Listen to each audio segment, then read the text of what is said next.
पाहताय महाराष्ट्रातील सर्वात जलद news network Maharashtra police news 24। रात्रभर रांगा, उपाशीपोटी प्रतीक्षा आणि तरीही गॅस नाही।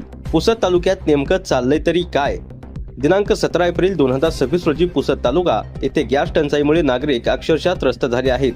बजाज गॅस एजन्सीचं नियंत्रण पूर्णपणे कोलमडल्याचं चित्र दिसत आहे।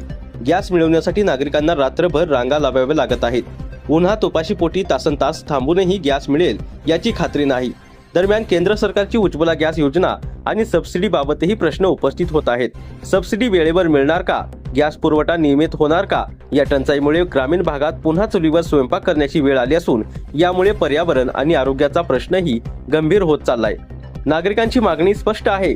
सरकारने तात्काळ उपाययोजना करून गॅस पुरवठा सुरळीत करावा किंवा सोलर योजना आणि इलेक्ट्रिक शेगड्यांचा पर्याय उपलब्ध करून द्यावा। जनतेचे हाल कधी थांबणार आणि प्रशासन जागे कधी होणार? महाराष्ट्र पोलीस न्यूज 24 साठी पुसद तालुका प्रतिनिधी राहुल पडघणे।